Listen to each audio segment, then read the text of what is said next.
Comme mon père jouait le piano, tu vois, ma mère aussi, tu vois, mais comme j'ai un don énorme, énorme, surpoussé d'observation. J'ai observé mon père. Je regardais exactement quel doigt qu'il met sur quelle touche pour jouer un prélude quelconque. J'ai oublié ce que c'était. Donc, je me rappelle un peu. Un prélude de Diabelli. J'avais 3 ans et demi. Et ben quand il travaillait, il était banquier, c'est à la banque le soir. Pendant 3 semaines, 4 semaines, j'ai travaillé en douce. Essayé de faire comme lui. Et au bout de 5e semaine, je lui montrais. Ça, voilà ce que je fais moi. Tu lui as montré le Entre nous. prélude. Oui, je montrais ça, je jouais pour lui, mais pas contre, comme je suis assez vicieux de caractère, dans tous les sens. Et je lui dis, mais moi, je fais un truc, ce que toi tu peux pas faire, mais je joue ce prélude dans toutes les tonalités. Et j'avais 3 ans et demi. C'est bon, alors là, en effet, là, bon, mais, ils sont très, 6 mois après, bon, ils ont décidé de me De te donner des cours de trouver piano. un prof, pour moi, c'est ça. Bon, en gros plan, c'est bon, mais 2 ans, des cours de danse, je veux dire, non, cours de piano, leçons de piano, avec 4 ans, c'est donc. Et ben, le résultat, ça commence à bien se faire parce que déjà, quand j'avais 6 ans, j'étais déjà mieux, c'est bon, préparé pour donner un concert. Pour donner un concert en entier. C'était pas une première partie, c'était un concert tout entier. Non, non, non, pas entier. Pas entier, Non, non. d'accord. Première partie ou la deuxième partie de autre chose. Je ne m'en rappelle pas ce Tu que t'en c'était. souviens pas. Non. D'accord. Et tu es rentré au conservatoire un petit peu plus tard, à l'âge de 9 ans, non, c'est ça? Non, Ou un non, peu non, plus tard. plus tard? 12 ans. À l'âge de 12 ans. Alors que le conservatoire à Salzbourg, c'est à partir de 18 ans normalement qu'on y rentre, c'est ça? Il fallait Ouais, être majeur. ouais, à peu près 17 ans, 18 ans. 17-18 ans. Donc il a fallu obtenir une dérogation pour pouvoir rentrer au conservatoire. Et est-ce que c'est dur d'être accepté par d'autres élèves quand on est naturellement très doué? Ah, mais Dieu, je ne sais pas très bien, mais j'ignore. Donc, ils sont acceptés, ça. Mais, ouais, non, mais ils sont pas tellement acceptés. Ils n'ont pas tellement accepté, ouais. Non. Tu avais beaucoup C'est-à-dire, pendant les 9 ans de conservatoire, j'ai supporté, je le savais, de faux sourires, de faux, bon, le sourire rempli de jalousie, des trucs comme ça, ça en effet. l'hypocrisie, quoi. Un Et les- peu, pas trop poussé quand même, mais un peu quand même. Mais est-ce qu'il y avait un professeur qui t'aimait particulièrement et qui... Mais tous. Tous, tous Ouais. t'adoraient. Ouais. Merci, Cyprien. Tous adoraient. Et au conservatoire, tu n'as pas fait que du piano. Tu as poussé des études d'autres instruments de musique. Mais j'étais obligé de prendre un deuxième instrument. Ouais. On a obligé un deuxième instrument. Bon, écoute, c'est bon. Comme on a un boulot, on a éventuellement un deuxième boulot. Mais là, c'était presque une obligation, parce que mon premier boulot, je suis vacancier professionnel. Le deuxième boulot de ma profession, c'est touriste professionnel, observateur professionnel. Et là, c'est. Et le troisième, mécanicien professionnel aussi, Ah ouais, ne ouais, l'oublions ouais. pas. Et le quatrième métier, c'est spécialiste des conneries, des bêtises. Spécialiste ouais, des bêtises. D'accord. Mais dans tout ça, tu trouves quand même le temps de jouer au piano et de jouer à la flûte, de jouer de la flûte. Flûte On dit. traversière, La flûte quand traversière. j'avais, bon, mais finalement, ma place dans l'orchestre symphonique du conservatoire, mais aussi quand mon prof de flûte est tombé malade, je l'ai remplacé au théâtre de Saarbrück, de l'orchestre symphonique à l'opéra. Ah d'accord, tu l'as remplacé en tant que... Ouais. pour donner Comme flûtiste. Non, non, mais comme pour les flûtiste. concerts. D'accord, et t'avais quel âge? Oh, peut-être 15 ans, 16 ans. 15-16 ans, ok. Mais c'est pas uniquement ça aussi, j'ai flûte traversière, direction d'orchestre. Je dirigeais la Carmina Burana de Karloff quand j'avais 16 ans, le chœur, l'orchestre Carmina symphonique. Burana de Karloff, d'accord. Ouais. Ah ouais, Et j'aime bon, beaucoup. ben, évidemment, contrepoint, solfège, bon, ouais. D'accord. L'histoire de musique, mais là j'étais nul, mais je ne pouvais pas retenir des dates. Ah ouais, donc il y avait l'histoire de la musique, flûte traversière et piano Ah oui, percussion aussi. et percussion. Mais Ouais. tu continues à prendre des cours d'école normale au conservatoire? Au début, j'ai fait 2 ans de lycée, de gymnasium, Ouais. On dit en Allemagne, j'ai fait la sexta, quinta, mais après, donc terminé, c'était trop de boulot. Qu'est-ce que ça veut dire, sexta et quinta? Ouais, c'est la première classe, la sexta, D'accord. c'est la deuxième classe, c'est la quinta. Et gymnasium, ça veut dire que c'est avec C'est le beaucoup de lycée, sport? quoi. Ah non, c'était le On nom. apprend toutes les conneries, comme mathématiques, c'est Ah. les conneries monumentales, Ah. c'est bon. Mais ce qui m'a intéressé, c'est la langue, c'est le latin. Ah ouais, le latin t'a intéressé. Ouais, mais c'est une très belle langue. Hein. Et donc, ouais, au niveau de l'étymologie, t'es incollable? Ouais. L'étymologie de Ça sonne. Ça sonne. C'est une D'accord. langue un peu morte, mais bon, je sais pas. Si, ça sert à quelque chose. Oui, mais il y a une logique dans la langue française, au niveau de l'étymologie latine. Donc, à 22 ans, tu joues dans tes premières formations de jazz avec le saxophoniste Jill Hendrix en Scandinavie et en Hollande. Qu'est-ce qui a provoqué le déclic jazz? Qu'est-ce qui a provoqué le déclic jazz? Qu'est-ce qui a provoqué ça? Il y a plusieurs facteurs. Donc, classique, ça va. Bon, classique, je savais tout faire. Pas tout, on n'aurait jamais fait tout. Mais pas mal. C'est toujours intéressant, ça ne perd pas la monotonie. Mais ce qui m'intéressait aller au jazz, parce que les accords, les harmonies, c'est le climat, surtout le climat, c'est pas pareil au classique. C'est différent. C'est bon, quand tu es interprète classique, c'est bon, comme moi, le cas pianiste, je reste toujours interprète avec une note, un peu de personnalité là-dedans pour l'interprétation. Bon, mon préféré, c'est comme piano, comme pianiste, c'est Vladimir Horowitz, Arturo Benedetti, un copain à moi, c'est Aldo Ciccolini, mais tu restes toujours interprète dans le classique, mais dans le jazz, qu'est-ce que c'est une improvisation? On joue des thèmes aussi, on improvise sur des harmonies, sur des accords. Il y a la possibilité de s'exprimer, et quoi. une improvisation, il s'agit déjà plus ou moins d'une composition spontanée. Oui, d'accord. Donc on est créatif. Mhm. On peut créer des trucs, improvisation, c'est bon. Mais aussi, on a improvisé dans la musique contemporaine aussi, à deux pianos, donc dans le classique, mais c'est pas pareil. Donc il faut, le jazz, il y a des rythmes, contrepoint primordial, comme dans le classique. Ça c'est pareil, ça c'est identique. Le reste, mais c'est une autre aventure. D'accord. Et qui c'est qui t'a fait découvrir le jazz? C'est toi tout seul en écoutant la radio ou en achetant des disques ou Non, j'avais deux copains à Saarbrück, c'est un qui est pianiste. J'ai commencé le jazz pas du tout avec le piano, j'ai commencé le jazz avec des vibraphones. Ah oui, Il y avait un vibraphone, mais je sais pas, c'est un copain qui avait un vibraphone, ce pianiste, là, excellent pianiste de jazz. Il vit encore, et très bien d'ailleurs. Et tiens, tu vas jouer là. Bon, écoute, moi je m'occupais pas des accords, j'ai improvisé là-dessus, c'est des accords. Et peu à peu, ça s'est installé. Donc, je m'ai mis moi-même au piano. Bon, ouais. d'accord. C'était avant de partir en Scandinavie, ça. Ah ouais. Donc c'était à Salzbourg. C'était à Saarbrück, Ouais, et j'ai Salzbourg. commencé à Francfort, je restais un an à Francfort, un an à Hambourg. Pas tout à fait un an à Francfort, des Américains, bon, les militaires, des clubs de jazz à Francfort. Et je suis tombé tout de suite dans des bonnes mains à Francfort, des grands jazzmen. Par exemple, Albert Mangelsdorff, c'est un des plus grands trombones du monde. Ah ouais, Et lui, un autre qui est mort, un gitan, Raffi Lideritz, qui est le batteur, qui me dit, tu écoutes ça et ça et ça. Et en effet, c'est exactement ce qui me convient. ah, d'accord. Ils ont su cerner tout de suite Ouais, ce mais qui te plairait, quoi. ils ont bien compris dans quel jazz, dans quel style de jazz ils étaient sensibles. Donc ils m'ont fait écouter exactement ce que je conservais jusqu'à aujourd'hui. D'accord. Donc ça a toujours été du jazz assez moderne, en fait. Ouais. D'accord. Ok. Et Jill Hendrix, Gijs Hendricks, c'est un Hollandais, je le fréquentais un peu plus tard. oui. Avant, bon, après Francfort, je restais un an à Hambourg, à peu près un an. Et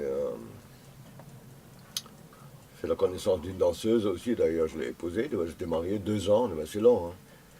Et là, je suis parti, non, mais c'est beaucoup trop long. Hein.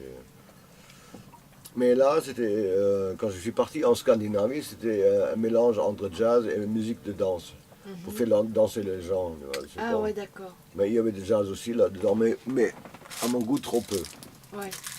Et après, mais je te raconte ma vie, tu vois, je me aperçois, Mais mais je me raconte ma vie. Tu vois, non, mais c'est peut-être un peu important aussi. Tu vois, parce Ouais. que là, en Scandinavie, tu vois, c'est bon, mais un jour, tu vois, cette jeune danseuse, là, plein de talent en effet, elle est partie avec quelqu'un d'autre, tu vois, elle m'a largué. Mais la musique de danse, ça ne m'a pas gêné. Eh ben, d'abord, j'ai gagné plein de flous. En Scandinave, on jouait le soir pas plus que 2 heures et demie. Et j'avais une vie privée, mais quand elle est partie, eh ben, je n'avais pas de musique. J'avais plus de vie privée, mais je n'avais pas de musique non plus. Ah, Et c'est là où j'ai commencé à picoler. Parce que tu supportes ça, comme je suis allergique à la musique de danse. Tu vois. Mais jouer comme prima, cha-cha-cha et compagnie, tu vois, on ne fait pas 9 ans de conservatoire pour arriver là, de faire ça. Tu vois, non, non, non. c'est à ce moment-là que tu as commencé à picoler pas mal, quoi.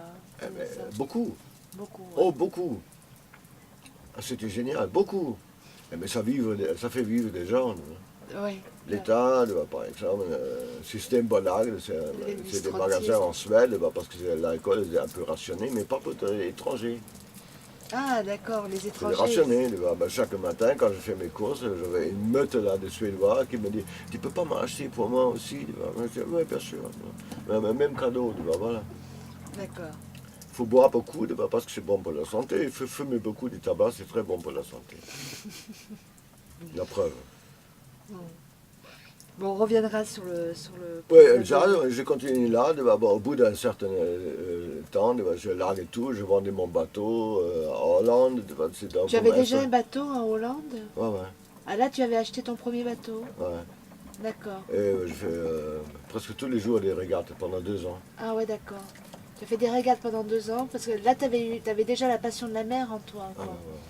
C'était un de tes rêves de t'acheter un bateau et de... Oh, je pensais même pas à ça. Oui, oui, si. Ouais. Enfin, mais c'était un rêve, c'était une obligation. C'était une obligation, ouais, c'était vital, quoi. Nécessaire. Et en même temps, c'est l'avion. Donc tu as toujours été marin dans l'âme et aviateur. L'avion, Ouais. c'est venu par la suite ou non? En même Non, temps, non, tu dis. avant. Quand j'avais Avant? 18 ans, je fais un vol avec un biplan, un vieux Bucker. Et ben mais là, j'ai demandé par ce sorte de virus. Ah ouais, d'accord. Et ben, pour moi, c'était clair, un jour, je fais de l'avion. Ce que je fais pendant 13 ans, je fais la voltige et planeur. Et bon, Scandinave est terminé, c'est bon, et ben, j'ai tout vendu, ma DS. Et 30 ans que la DS, après j'ai racheté pour m'installer à Paris. À 66 à peu près, 67. 70, 67. Et je commençais directement au Blue Note, Ouais. avec des Français superbes, Ouais, avec un saxophoniste aveugle, mais bien connu, il vient de Toulouse, et c'est Michel Roch. ouais. Et quand je suis arrivé à Paris, ah, tu veux rester à Paris maintenant, faire que du jazz? Eh bien, on va qu'à faire le concert demain avec nous au musée d'art moderne. Avec Daniel Mayer, bon, plein de mecs. Là. Phil Woods, Carter Barbieri, et c'est reparti. Je suis resté à Paris. D'accord. Après, t'as joué au Chat qui pêche aussi, c'est une autre Ouais. boîte de jazz qui existe toujours, le Chat qui pêche. Non, non, ça c'est fermé depuis longtemps. C'est fermé depuis longtemps. Ouais. Et Archie Shep, tu l'as rencontré à Paris? Oui, ouais, il m'a vu à Antibes jouer un lapin pendant un festival et pensait que j'étais un métis, un truc comme ça, bien bronzé. Et ben, mais plus tard, il m'a vu au Chat qui pêche. Bon, ben, on a fait connaissance. Et un jour, André Francis, de Radio Paris, bon, il me téléphonait. Bon, me dit joue demain avec Archie Shep à Bergamo. Je dis, mais écoute, ça c'est une blague, raconte-moi une autre. Non, c'est ça, il joue demain avec Archie Shep à Bergamo. Et en effet, le lendemain, à Bergamo, en Italie, je joue avec Archie Shep. Depuis là, on est restés ensemble pendant 13 ans. Pendant 13 ans, tu as accompagné Archie Shep. Ouais. Ou Archie Shep t'a accompagné en fait tout Ouais, le non, long, mais on quoi. joue ensemble. D'accord. C'est lui qui m'a amené plein de tournées, c'est bon, mais c'est lui qui m'a ramené plusieurs fois au Village Vanguard à New York, c'est la fameuse boîte où tout le monde est passé là-bas. Miles Davis, Coltrane, Charlie Parker, mais tout le monde. Hein. Ah ouais, d'accord. Et bien en Californie, à San Francisco. Il t'a ouvert les États-Unis, quoi. Mais un an au Chat et Pêche, là j'ai déjà eu pas mal d'expérience avec plein des Américains de passage. Là. Comme il y avait 2, 3 pianistes à Paris, c'est moi j'étais le troisième, enfin mais je comptais là-dessus. Et donc je suis resté au Chac-Épès, mais finalement les Blacks américains, ils voulaient toujours de moi, tu vois. Ben, mais la preuve, tu vois, je retourne dans quelques jours à Paris. D'ailleurs, je t'ai entendu un jour me dire que tu aimais bien la musique noire, le jazz noir en fait. Ouais, Ouais. Que tu aimes bien la couleur noire dans ouais le bon, jazz. mais c'est une autre sorte d'énergie, tu vois, bon, Il y a une énergie particulière dans la musique. je trouve, hein. Ouais. Parce qu'il y a un côté soul, un côté émotion, non? Ça aussi, hein. Ouais, Ouais. d'accord. Bon, mais il y a plein de blancs en Amérique tu vois, qui sont, ils sont très très bien, tu vois. Mais c'est une question de goût, je crois. Ouais. Une question de goût. Pourquoi les J'aime blancs, tu les bien. trouves plus techniques, plus Enfin, froids mais ils sont peut-être? tous techniques, hein. Oui, Ben, il faut avoir qu'est-ce que c'est la technique? Il s'agit de savoir-faire. Bon, mais il y a une différence entre West Coast et East Coast. ouais, entre la côte ouest et Ouais, la côte ouais. est. East C'est- Coast, bon, bon, mais bien sûr, Stan Getz, c'est un énorme saxophoniste, il est superbement bien, tu vois, c'est bon, mais écoute, moi je préfère Archie Shepp, tu vois, Coltrane, tu vois, Dexter Gordon, mais longtemps je joue avec Dexter Gordon, il y a encore une cassette ici en 1970 au Festival de Tabaca, avec Slade Hampton, Dexter Gordon, au Festival de Tabaca en Tunisie, Ouais, Dizzy Gillespie, bon. Eh ben, mais passer sans arrêt, pendant un an, ben, c'était la fête, tous les soirs, au Chac Pêche. et t'as déjà joué avec d'autres pianistes de jazz, des Noirs américains, par exemple?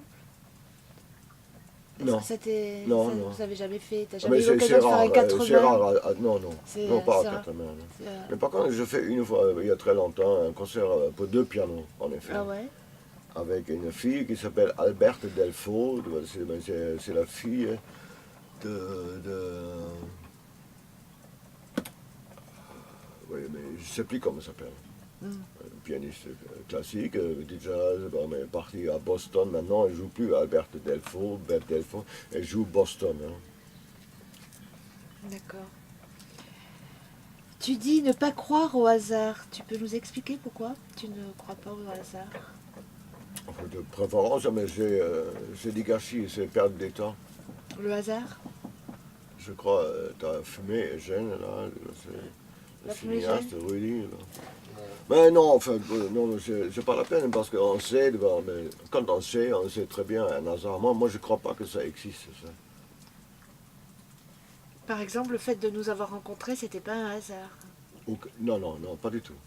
Pas du tout un Non, hasard. non, c'était une circonstance, ça se développe très bien. Les bobos avec des douaniers en pleine mer à l'île de Frioul, c'est mon caillou préféré. Là. Rebaptiser refranciser le bateau français, parce que c'est devenu allemand quand j'ai acheté il y a 20 ans, Ouais.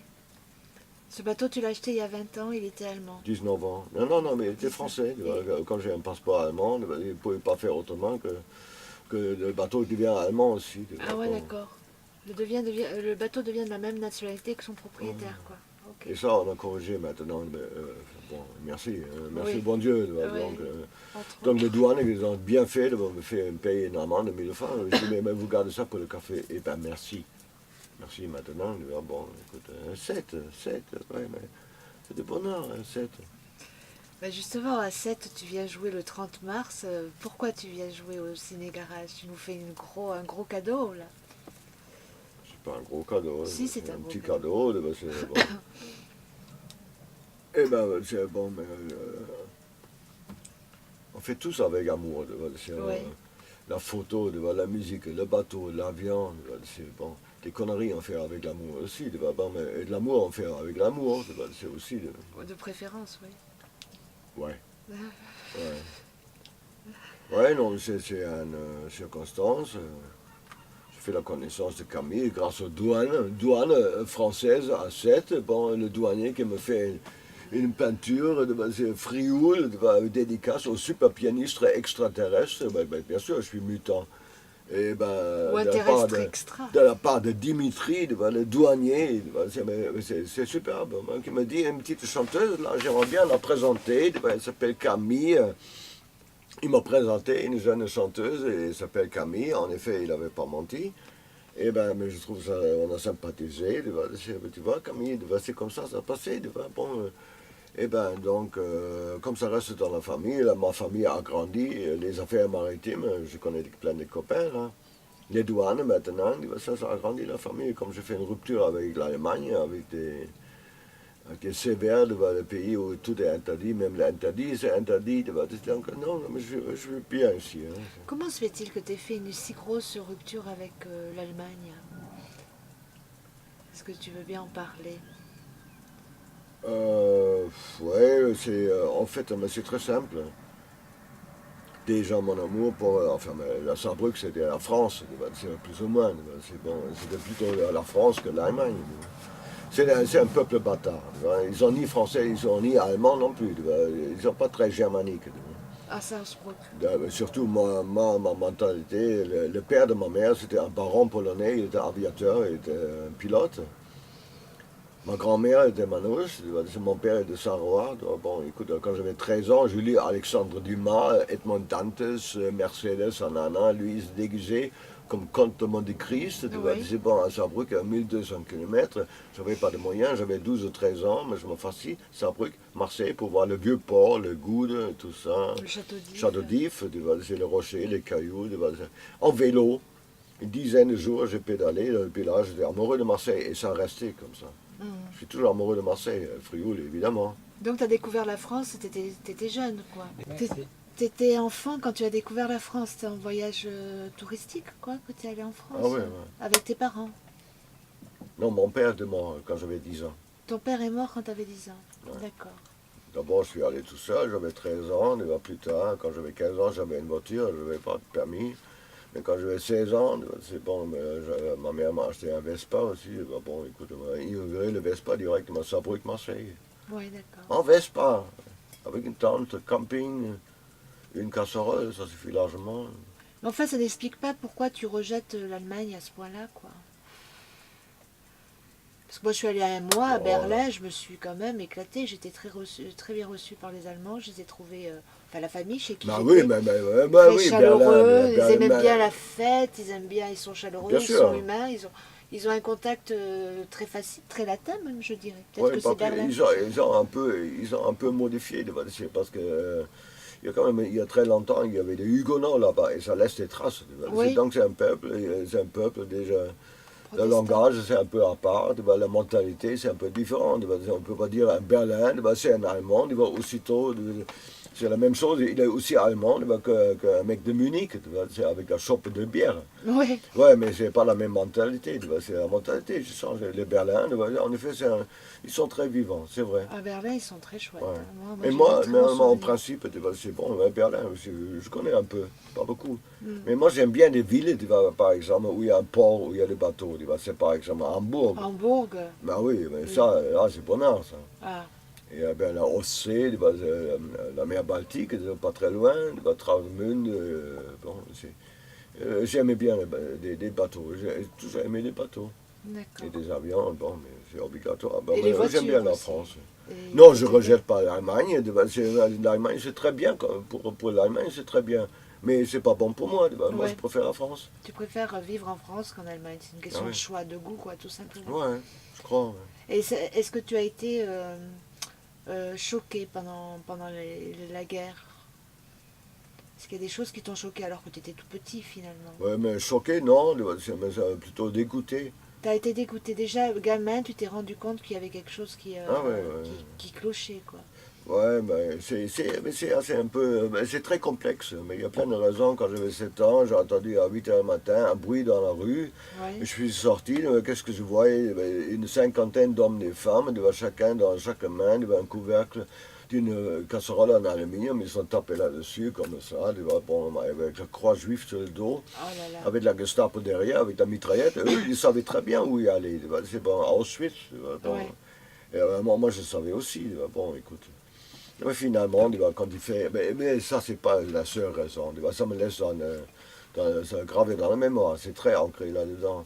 Mais d'autre part, je veux dire, moi, je me révolte contre toute violence. Bien Mais sûr. la guerre, ça a toujours existé. Même des Vikings, un truc comme ça. Ouais.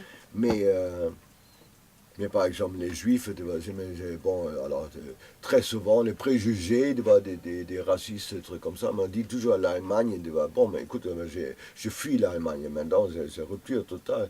Mais d'autre part, mais c'est un peu faux.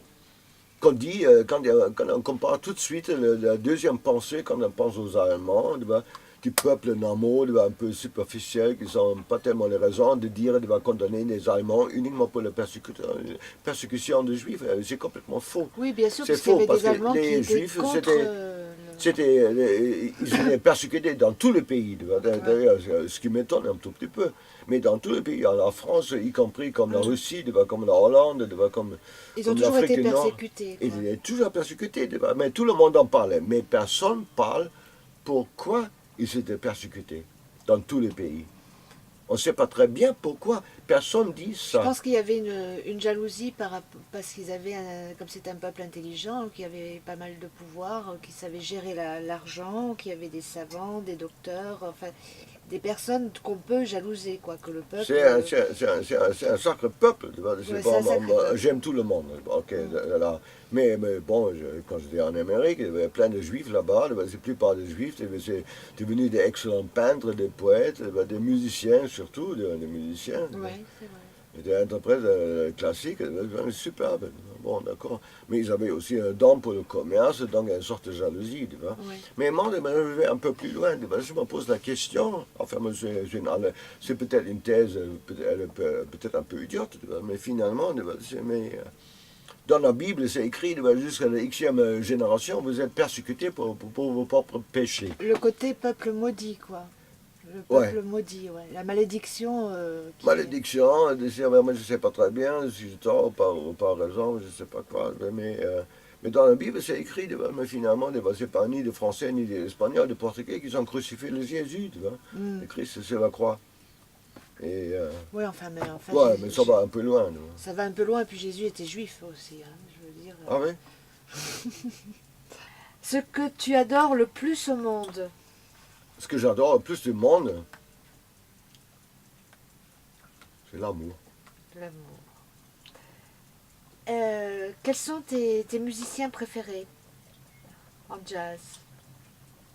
Les musiciens préférés, c'est Archie Shepp, Ricky Ouais. Ford, Dexter Gordon, Miles Davis, Coltrane, Charlie Parker, Et tes chanteuses? Charlie Mingus. Charlie Mingus. Et tes chanteuses? Des chanteuses, Kirstie Alley, ouais. Mes premiers plans, c'est Billie Holiday. Billie Holiday. D'accord. As-tu une question à me poser? Ce sera ma dernière question. En fait, est-ce que j'ai une question à te poser?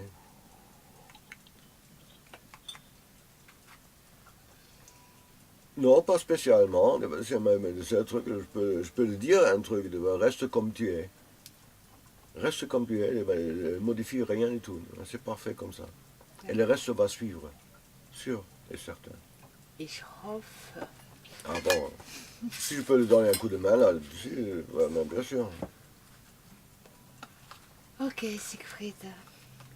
Ah oui, as-tu une anecdote à nous raconter concernant le bateau et la musique? Quand le bateau, c'est de la musique, et la musique, c'est le bateau. C'est comme l'avion aussi. Mais la seule anecdote, pourquoi, on va quand même rajouter, pourquoi j'ai acheté ce bateau-là, pourquoi celui-là. Mais d'abord, c'était un copain qui m'a vendu, c'est-à-dire, il y a 19 ans, je me casse la gueule avec une danseuse moderne, elle est russe, tu vois, bon, à Ouais, Paris. en Un jour, elle Russie. voulait plus de moi, il y a 19 ans. Et ben, au lieu de faire la crémasse, j'ai changé pour un bateau. J'ai acheté un bateau à la place, tu vois.